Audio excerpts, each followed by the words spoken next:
Good afternoon, good afternoon. Gandang hapon sa lahat. Okay na. 45 ang last count natin. Kasama ako dyan. Okay po ba ang natin, ang audio? Malakas? Yes po sir, audible naman po. Okay, so ngayong araw, tatapusin natin yung yung Spanish colonization to the present. Chapter 1 yun. Chapter 2 rather. Spanish colonization to the present. And of course, last time napag-usapan natin meron pa. Gabriel.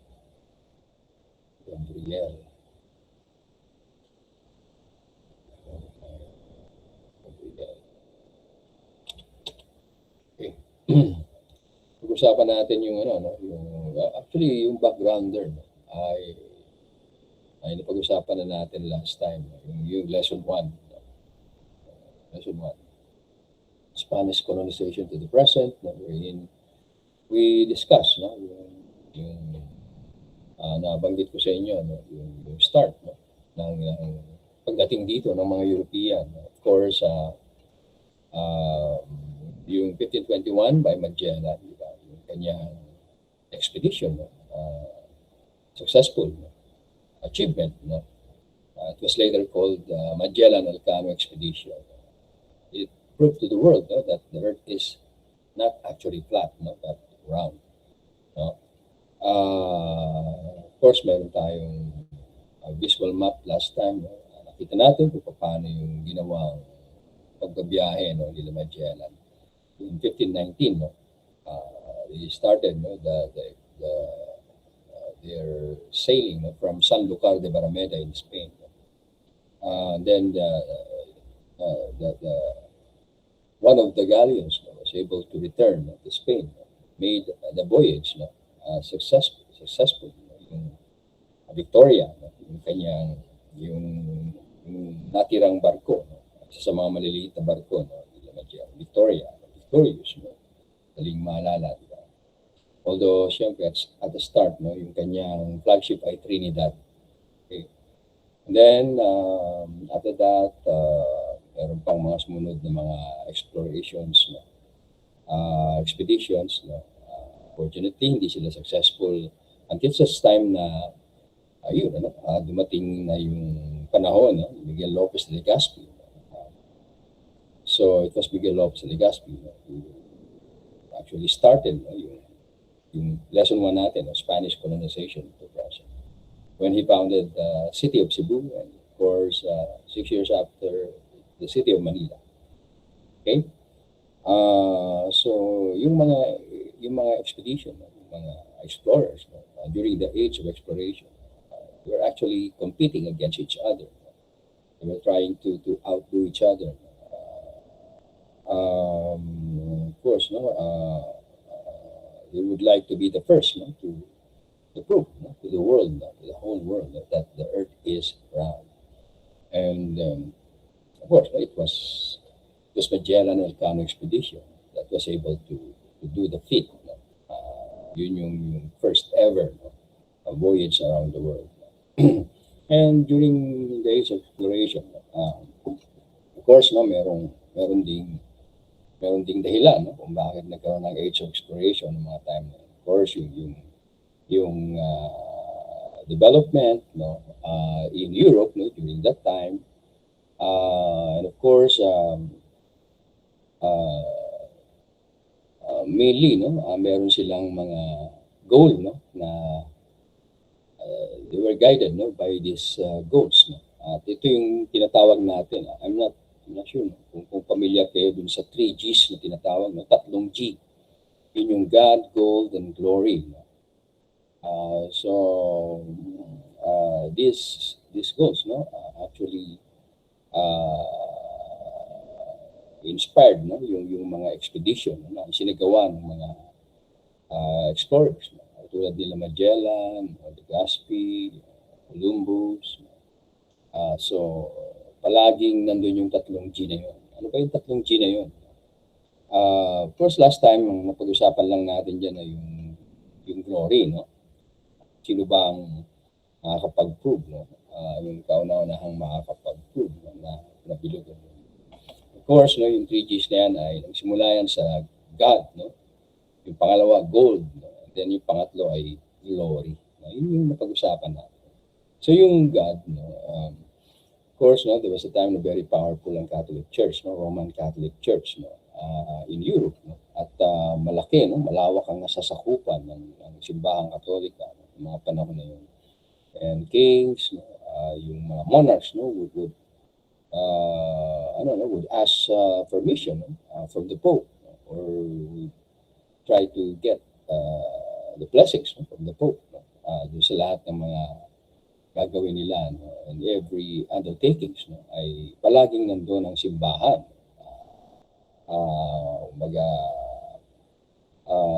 The church, no, the Pope, no, the monarchs, no, would ask from the Pope, no, yung blessings, guidance, no, so very powerful po, no, ang Roman Catholic Church. Ngayon ay maliit na lang po ang nasasakupan niya, di ba, yung Vatican na lang. So in every expedition, they would have this chaplain, no, yung representative of the church, no, yung pari, no, kasama dun sa kanilang mga expedition. So at that time, since Spain and Portugal, no, ang naglalaban, no, competing against each other, no, dun sa mga discoveries, no, na quote-unquote discoveries, no, na pati ibang mga lupain, no, na makikita nila o madidiscover, no, palaging nandun ang simbahan. In fact, there was a time na ang mundo ay hinati sa dalawang portion, between Spain and Portugal. Lands to be discovered in the eastern portion would belong to Spain, and western portion of the earth would belong to Spain, and those lands, no, to be discovered in the eastern portion of the earth, no, would belong to Portugal. Yeah. So hinati sa dalawa, no, kung ano yung mga madidiscover nila sa kanluran, sa Espanya yan. Kung ano naman ang madidiscover sa silangan, dapat sa ano yan, sa Portugal. In fact, ang Pilipinas po, no, ay magandang example, no, ng kabaliktaran, no, ng agreement na yun, no, between Spain and Portugal. Of course, it was it was through the Pope, no, that they made, no, that agreement. Kasi ang Pilipinas po nasa east, di ba? So supposed to be ang Pilipinas ay dapat Portugal, no? Colony, no? Portuguese colony. Sa west, no, meron ding isang bansa, no, na kung saan nasa west siya, pero dapat sa Spain, no? Pero siya po ay, that particular country, no, belongs to Portugal. Magkabaligtad. Kaya later on, nag-agree na lang yung dalawa na ayusin na lang. Sige, okay, since nandiyan ka naman sa Brazil, okay, sa'yo na yan. Kayo naman, mga Spaniards, no, kung na kayo ay nandiyan naman sa Pilipinas, nasa east yan, pero still, sige, dyan na lang din, sa inyo na lang din yan. So meron ganung kasunduan between Spain and Portugal. Okay? So, dun sa ganung kasunduan, nandun sa gitna, no, yung Pope, siya yung nag-aayos, go between, no, for both countries, no, Spain and Portugal. Siya yung nasa gitna, pumapagitna, mag-arbiter, no. Ayan. So yung simbahan palaging nandun. Sa Pilipinas, no, ang mga unang nakarating dito ng mga pari ay mga Agustinians, no. Yung mga paring Agustino. I don't know if you are familiar with religious congregations ng mga pari, no. I'm sure na karamihan naman dito ay Katoliko. So makakarinig kayo, no, ng mga Agustinians, no, ganyan, Agustinians. Ibig sabihin, no, ito yung congregation, no, led by Saint Augustine, no. Isa sa mga fathers of the church. And then of course, meron kayo maririnig na Dominicans, no. Yan, mga Dominicano. Yan. Yung mga Dominicans naman, mga OP yan, Order of Preachers. No. Makikita nyo sila, sila yung mga nagpapatakbo, halimbawa na UST, no, University of Santo Tomas, no, San Juan de Letran, no, yung mga ganyang school. Mga Dominicans po nagpapatakbo. So sila yung congregation. Order of Preachers ang tawag sa kanila, Dominicans. Then meron ding Franciscans, no, kay St. Francis of Assisi naman, isang dating sundalo. No? And then later on, no, discovered God. No? So mga Franciscans naman. Sometimes merong mga iba't ibang congregation, mga Franciscano, mga congregations. No? Kasi nahati-hati na rin sila. And then mga Jesuits. No? Yung mga Jesuits ay founded by St. Ignatius of Loyola. Nagpapatakbo naman niya. Pinapatakbo naman nilang mga eskwelahan. Ateneo. No? Yan. Mga Jesuits po. Yung congregation. And then ngayon, marami na iba-iba. Pero during that time, yun po yung mga kilala, no? Augustinians, Franciscans, Dominicans, and Jesuits. No, sila po. Now, bakit mayroong mga ganitong congregations? No? Bakit mahalaga na malaman natin? Kasi sabi natin, no? Dun sa Spanish colonization, ay mayroong 3 Gs, yung goals, no? Na tinatawag. At yung una doon, yung God. So, mahalaga, no? Na makita natin yung background. That was part of propagating Christianity. Yung pagkakaroon ng mga religious congregations within the Roman Catholic Church. No? At iba-iba yung mga founder nila. Actually, yung pagkakaroon ng mga congregation, it was a reaction to Martin Luther. Si Martin Luther, he was the one who criticized the Roman Catholic Church. No? Yung mga practices, yung pagbebenta ng mga posisyon sa simbahan. If you read yung Noli Me Tangere ni Jose Rizal, kita doon yung mga issue ni Martin Luther, yung mga dasal ay may bayad, no, yung mga ganun, no? During those period, yung early period, no, ng Roman Catholic Church, no? During the Age of Exploration. Actually, yung posisyon ng Papa ay binibenta. Kaya kung titingnan nyo yung mga Pope, no? Meron mga Pope na may asawa, no? May pamilya. Kasi political, no? Ang posisyon, no? Ng pagiging Papa. Pero ngayon, siyempre, no? Hindi na acceptable, no? sa Catholic Church. There was a time na posisyon po, no? sa Catholic Church, sa Vatican ay binibenta. And then yung sa Noli Me Tangere, makikita pati yung tunog ng kampana, yung pagpapatugtog ng kampana, yung fiesta, binabayaran po yan. Ngayon naman po ay meron pa rin naman. Pero ang tawag dyan, donation. Donation or di ba, meron mga hermano na sila yung gumagastos, no, ganyan. No? Dahil magastos naman talaga, no, kapag may mga fiesta. So yung mga ganung mga bagay na kailangan maglabas ng pera ng mga tao, no, para sa religious activities na tinatawag, ito ay binatikos. It was criticized by Martin Luther. And that is why later on, ang ginawa ni Martin Luther na isa namang Catholic priest, no? Pinost niya sa simbahan, sa pinto ng simbahan, yung kanyang mga criticisms, no? Yung 95 thesis niya, no? Martin Luther. So ang tawag dyan ay Reformation. No? So kailangan, there's a need to reform the church, no, from within. Kailangan mabago ang simbahan. Ngayon nga, may mga issue din naman ganyan, di ba? na kailangan daw, kasi pati ang simbahan, yung corruption, so kailangan mabago din daw. Pero hindi na po ito bago dahil nangyari na po ito. Kaya nga ito, yung mga existence, no? Yung existence ng mga religious congregation ngayon, yan po ay may pinagsimulan. At ito nga yung binabanggit natin. No? Binabanggit natin to dahil dun sa propagation of Christianity. And of course, yung existence nila ay in reaction, no, to the criticism of Martin Luther. So, ang ginawa nila, sila naman ay missionary. Ginawa nilang strategy ay missionary, no, to clarify, no, yung position of the church, no, to clarify the role of the church, no, to prove, no, that the church, no, is not something, no, which Martin Luther, no, would like to project, no. So ganun yung naging role, no, ng mga religious congregations. And of course, no, sabi ko nga kanina, yung mga unang mga pare na congregation na nakarating dito ay mga Agustinians. And then later on, naging very influential, no? Yung mga paring Dominicano at saka mga Jesuits, no? At ito yung makikita nyo, no? Sa Noli Me Tangere.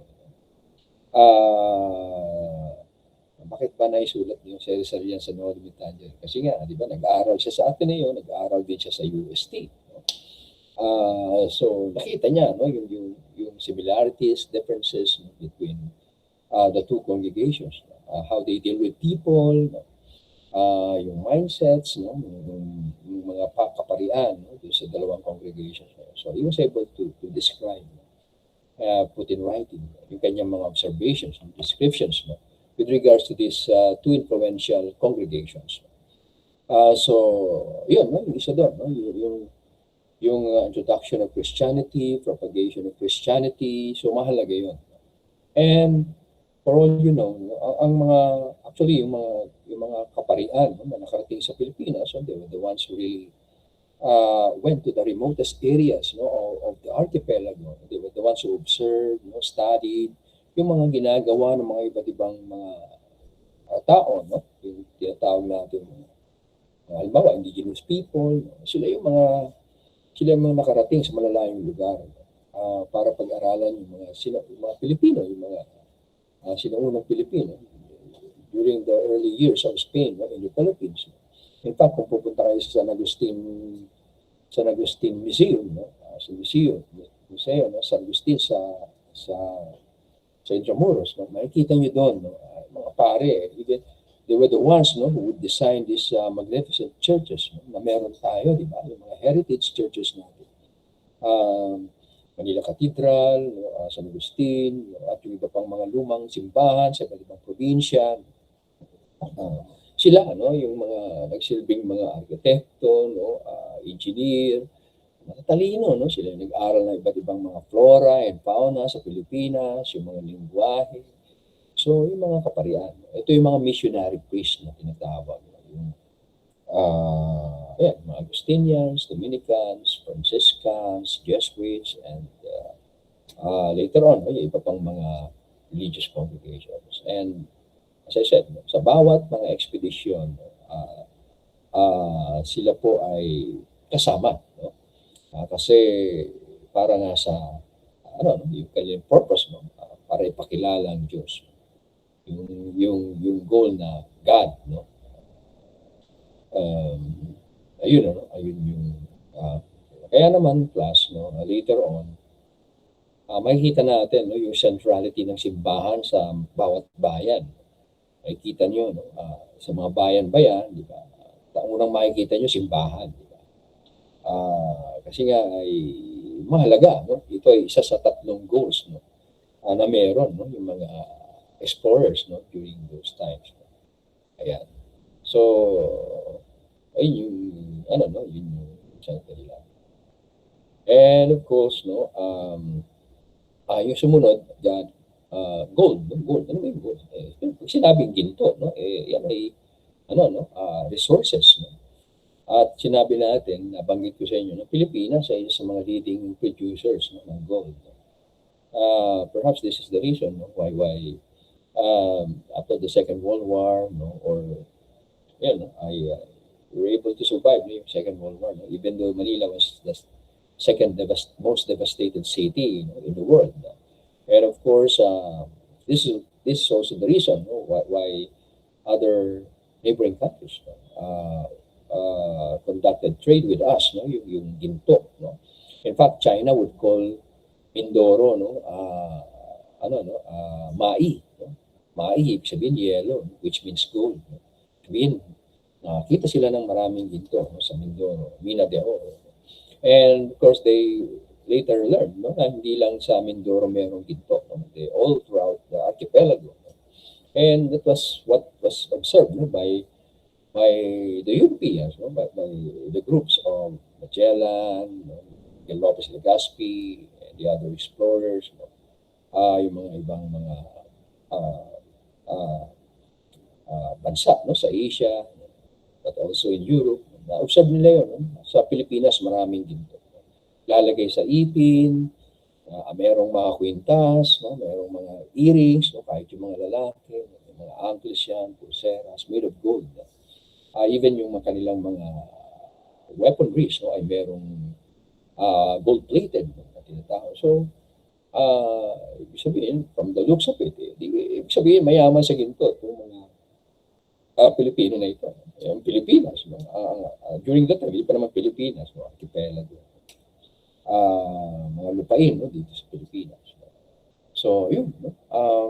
Yung gold, no? Mahalaga, no? Yung resources mahalaga. In fact, ngayon nga, kaya meron tayong ongoing conflict sa Middle East, no? Sa West Asia. This is because of oil, di ba? Yung important resource, no? Na kailangan ng lahat, no? Yung fuel, no? Paano aandar, no? Ang ekonomiya, no? Ang pangkabuhayan, no? Galaw, no? Ng buong mundo, no? Kung walang fuel, no? Kung walang fuel or gasolina, no? Or crude, no? So ito yung dahilan, no? Kung bakit nag-aaway ngayon ng US, no? ang Persia, or ang Iran, no? US, Iran, Israel. Of course, ang Israel ay iba yung pinanggagalingan niya, di ba? Matagal na silang magkaaway ng Iran, no? At yung ibang mga Arab countries. Yung US naman kasi, no? It's more on, yun nga, no? Yung resources, no? Yung resources, no? Gustong kontrolin, no, ng Amerika, no, yung flow ng yung supply, no, yung flow ng supply, no, diyan sa portion ng Strait of Hormuz na tinatawag. So it's more of resources, no? Ayun yung pinag-aaway. Di ba kapag kadalasan nag-aaway, di ba? Border, di ba? Yung mga ganyan, yung mga bansa, nag-aaway sila sa border, di ba? Yung isa inuurong yung border niya. Pero syempre, pag inuurong yung border, meron mga resources doon, no? Na pwedeng ma-discover later on. So, nag-aaway sila. Diba? Ito naman yung mga pangangailangan, yung mga needs. No? And during that time, no, class, the reason why there was this explorations, no, going out to the sea, no, is because during that time, yung land route from Europe to Asia, was in the control of the Muslims, no? Na-control ng mga Muslim yung land route, no? From Europe to Asia. So, ibig sabihin, walang madaanan, no? Yung mga European, no? Para for them, no? To be able to procure, no? Yung mga needs nila, no? Important needs, no? Ng Europe. So, off-limit sila doon, no? sa land route na yun. O yung other times, no, it was being described as the Silk Road, no? Papunta sa Asia. And ang mahalagang resources na kailangan ng Europeans at that time ay yung spices, no? Yung spices, no? And they were looking, no, for another route, no, to be able to reach, no, yung Spice Islands, no, yung Moluccas, no. Yun yung nangyari, no. Kaya instead of using land route, no, they have to actually use, no, yung kanilang mga ships, no, para makarating sila, no, sa Asia. Kasi yun namang Atlantic Ocean, no, hindi naman kontrolado ng kahit na sino at that time. Yung Indian Ocean, ganun din. Hindi naman siya kontrolado. So, these are the things that they can actually explore, no? And they were able to do that, no? Instead of using the land route, no, they were rounding the continent, the African continent, no, to reach Asia.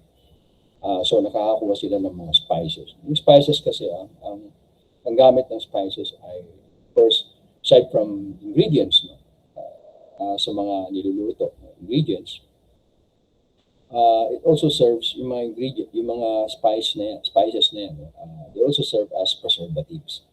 So, yung mga pagkain na tumatagal, no, kapag merong mga spices na nilagay. Ano ba? Luya, kamatis, bawang, onions, garlics, tomatoes, ginger, pepper. Yun yung mga yung mga spices na kailangan ng mga European.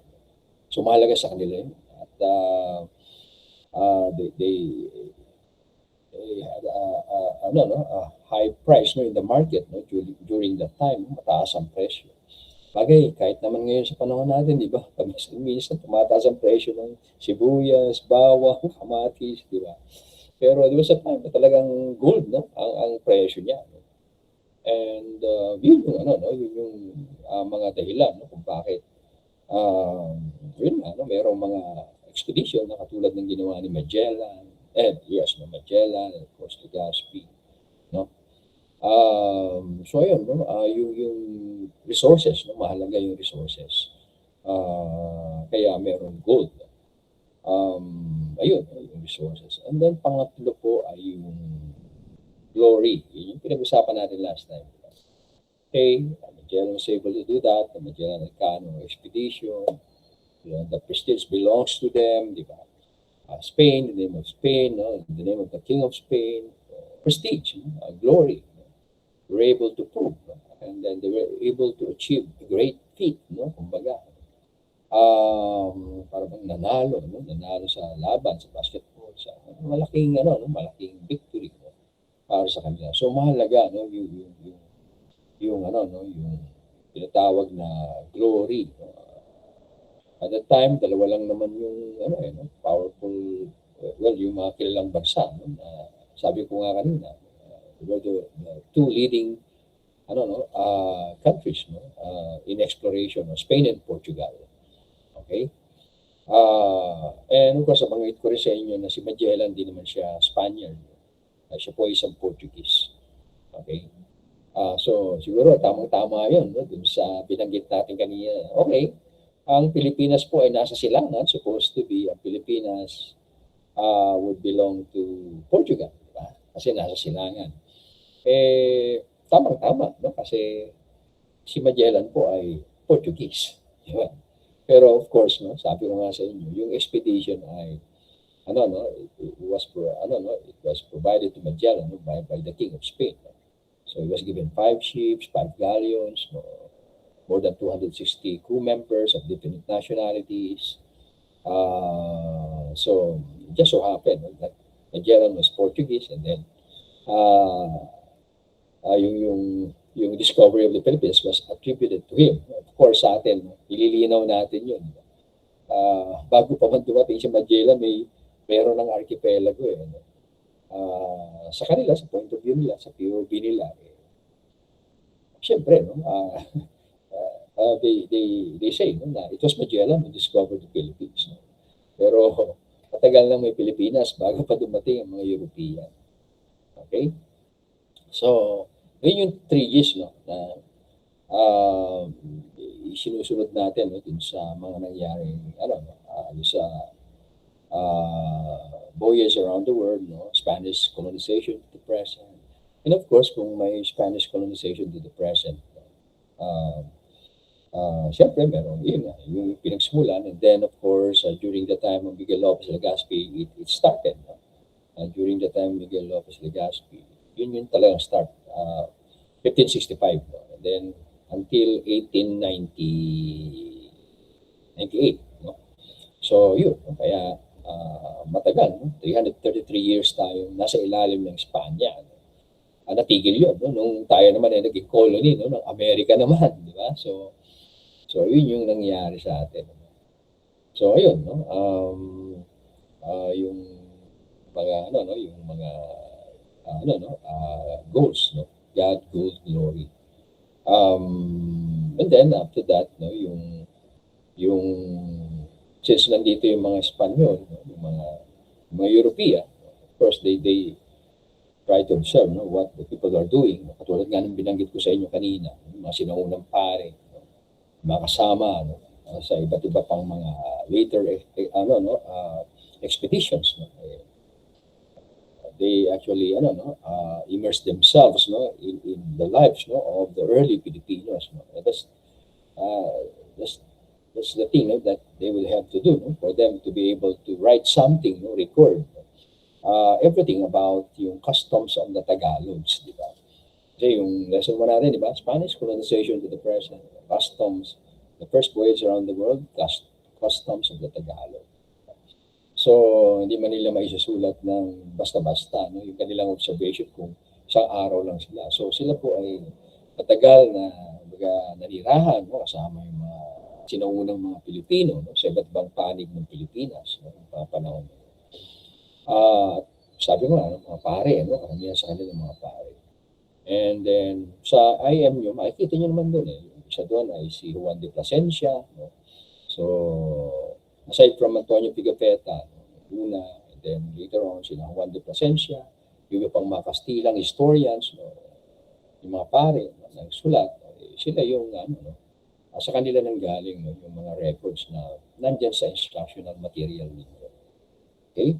So, halimbawa, katulad sa pangpolitikang aspeto, no? Ng mga Tagalog o ng mga sinaunang Pilipino. Sabi natin, basta Tagalog, ano yan, sabi niya na it refers, no, to all the inhabitants, no, of the archipelago. It's not just about the Tagalog. So, ginamit siya, no, para ilarawan, no, yung lahat ng bagay na tungkol sa mga Pilipino. Doon inilagay, no, doon sa description na yun, no, yung mga Tagalog. No, pero not necessarily naman na Tagalog sila. Ito yung mga iba't ibang tao, no, sa archipelago, sa kapuluan, sa buong kapuluan. So, yung pampolitika, di ba, nabanggit ko sa inyo, yung barangay, di ba? First, no, yung kanilang community, no, the community, no, was led, no, by the Datu or Raja. Actually, even yung Maynila, di ba? Nabanggit natin last time, Maynila ay hawak na ni Raja Sulaiman. So if not for the coming of the Spaniards, the Philippines, would have ended up, the people would have ended up as Muslims. So ang bansa natin ay bansang Muslim, no? Kung hindi dumating ang mga Kastila. Ayun, no? So nililinaw lang natin, no? Ito yung binabanggit lang natin, no? Pero hindi ba natin, pasalamat pa tayo or hindi? Walang ganon, no? Hindi. Binabanggit natin yung mga pangyayari. Most probably, kung hindi dumating yung mga Kastila dito sa Pilipinas. Tayo po ay isang basang Muslim, no? Tayo po ay mga Muslim, no? Sa panahon ngayon. So happy na dumating sila. Bago ang hangin. So, ayun, no? We ended up as Catholics, no? Or Christians, mga Pilipino. Pero until mo naman, meron man tayong mga kapatid na Muslim pa rin. Yung mga hindi na-convert sa Christianity. At yung mga ibang indigenous people na hindi naman sila Muslim, hindi rin naman sila Christians. Hindi naniniwala pa rin sila sa mga ibang mga Diyos. Sa indigenous people, no, meron pa rin silang kinikilala ng mga Diyos. So, ayun. No? Sa political, normally, Datu, Raja, but from time to time, meron din mga babae na nagiging head ng community. Ito ang maganda sa history natin. Even yung mga kababaihan po ay pwedeng maging leader. So yun yung yung unique, no, sa history natin, no, sa history ng mga Pilipino. At of course, sabi natin, yung community, ang tawag nila doon, barangay, from the word barangay, na it's a large group, no, that can contain 50 people, no. Then later on, since it was adopted, and yung community was named, no, after the barangay, tinawag to barangay, and then yung mga nandun sa barangay na yun, no, most of the time, no, sila din yung they were the ones, no, actually composed, no, yung small community na yun. Then unti-unti, no, as time passes, no, ay lumalago din, no, yung population nila. And most of the time, yung isang barangay or community ay magkakapamilya po sila. Although meron din namang other members na they actually belong, no, to other barangays or communities, kasi meron din namang intermarriages, no, among the barangays, no, communities, no, mga panahon na yun. So, even before the arrival of the of the Europeans, no, early communities, no, early Filipinos live in separate communities, no. Hiwa-hiwalay po. There is no such thing as centralized form of government. No? Walang sentralisadong pamamahala, no? Mga panahon na yun. Okay? Ayun, ano. So, yun yung leadership, no? Yung political, no? Kumbaga, ay always coming, no, from the patriarch, no, or the leader. Most of the time, no, I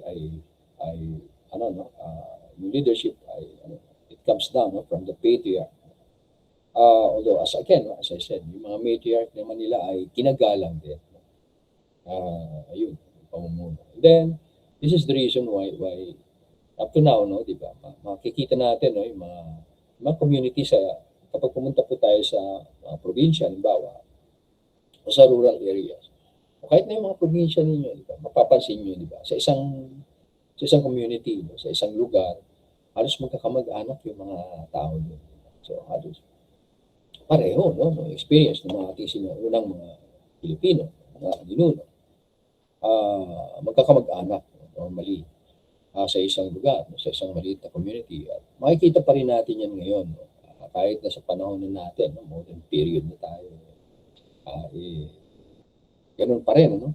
Ganun pa rin mga pamilya, no, sa mga community, no, na meron sa mga barangay natin. Of course, during that time, very limited lang po ang population ng isang community, no? 50 to 100 families. Pero ngayon po, syempre, libo-libo na. No? And hindi na po natin kilala, mga kabarangay natin, di ba? Hindi natin sila, dumalawak din naman yung community, no? Pero dumadami yung tao, no? Kasi sometimes, di ba, congested na yung isang barangay, di ba?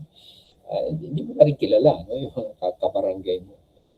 Normally, makikilala mo lang dyan yung mga kapitbahay mo, yung malapit. Pero during that time, makakilala sila. Mas solid, no? Yung kanilang relationship. Walang, kumbaga, nalalaman kagad nila. Nalalaman kagad nila. Yung kamag-anak pa nila o hindi. Pero sa barangay naman, meron din ganyan ngayon. Kaya nga lang, di ba? As I said, hindi na nga natin kilala lahat, no, yung mga kabarangay. Okay, yung pang-political na aspeto, no, ng mga sinaunang Pilipino. Then of course, yung social naman, yung pamumuhay nila, especially yung relationship, no, among themselves. No. Of course, ando pa rin naman yung pamilya, no, tatay, nanay, mga anak, lola. No. Then of course, meron din sila syempre, no, yung antas sa buhay, no, ng mga tao sa komunidad. Merong, syempre, kung ikaw ay patriarch, no, ikaw yung leader, no, nakakataas ka sa buhay. Kaya sila they belong to what we call maharlika, tinatawag. Then yung mga nasa mid-range lang, no, yung kanilang mga kanilang mga resources, no, ay sila ang tawag sa kanila timawa naman, noble men, noble. Hindi sila maharlika, hindi rin naman sila nasa laylayan, nobles, timawa. Then meron ding alipin, mga slave, no? Sa sinuunang Pilipinas may mga slave po. In fact, di ba, nabanggit ko sa inyo isa sa mga crew member ni Magellan, no? Yung kanyang slave, no? Si Enrique. Although si Enrique naman po ay nabanggit ko sa inyo, hindi naman siya Pilipino, no? Most probably po isang Malay, no? From Malaysia.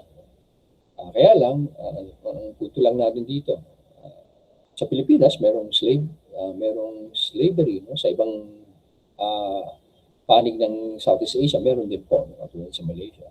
Yun nga po, si Enrique po ay slave ni Magellan. So, binili ni Magellan. At sa sinuunang kasaysayan natin, meron mga alipin, maharlika, timawa, alipin. Then, I'm sure na pamilyar po kayo sa dalawang uri ng alipin, di ba? Yung aliping na mamahay, aliping sa gigilid, no? Palaging nababanggit yan, no? Yung two types of slaves, no? In the Philippines, no? namamahay at saka sa gigilid. Namamahay po ay sila po ay may karapatan mag-ari ng mga valuables, even have their own house. Ibig sabihin, they enjoy certain freedom. Meron silang mga bagay na pwede nilang gawin. Mga kalayaan na pwede nilang makuha. Tulad nun, pwedeng magmay-ari ng bahay, pwedeng magmay-ari ng mga jewelry, halimbawa. Pero meron din isa yung aliping sa gigilid. Aliping sa gigilid, sa gilid lang, marginalized talaga. Diba? Nasa margins, di ba? Sabihin, wala po silang karapatan, no? Na magmay-ari ng mga bagay na kanina binanggit. Pero ang maganda pa rin sa case system po ng Pilipinas ay hindi po tayo rigid. No? Kumbaga, yung alipin, halimbawa, no, ay pwedeng makapangasawa ng nobleman, no? ng maharlika. So hindi po limited, no? Yung space, no, ng isang alipin, no? Sa kanyang space lang. No? Sabihin na he or she can buy out his or her freedom. Kung meron siyang pera, no, pwede niya bilhin, no? Pwede niya kalayaan. No? Yung mga ganung bagay na wala sa ibang case system.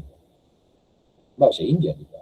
Sa India, yung mga untouchable, they would remain untouchable all their life. No? So ganun lang nangyayari sa kanila. Wala nang pag-asang umangat. Pero sa atin, hindi po ganun. Yung panglipo ng aspeto, no, ng relationship, no? Or yung antas, no, sa pamumuhay ng mga sinuunang Pilipino. Ayun, no? So, meron tayong maharlika, timawa, alipin. So, ano naman po sa pangkabuhayan o economics, no? Ekonomiya, again, no? Nabanggit ko naman yata sa inyo na very early,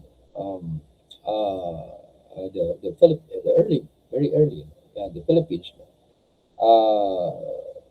was already having yung kanyang trade, no, with other Southeast Asian and Asian countries, neighboring countries. Why? Kasi before po, meron po tayong 4 na sentro, no? Sentro ng kalakalan sa Pilipinas, no? Or port areas, no? Known port areas in the early Philippines. Of course, nandiyan ang Maynila, nandiyan ang Cebu, pero meron pang 2, no? Sa Mindanao, no, ay merong Butuan, at sa Mindanao pa rin, no, merong tinatawag na Holo, Subu. So, yung mga lugar na yan ay sentro po ng kalakalan, no? Center of trade, no? In the early Philippines. No? So, yung mga sinungunang Pilipino, no, they were already conducting business, no, trade with other people, no, from other Southeast Asian countries or Asia.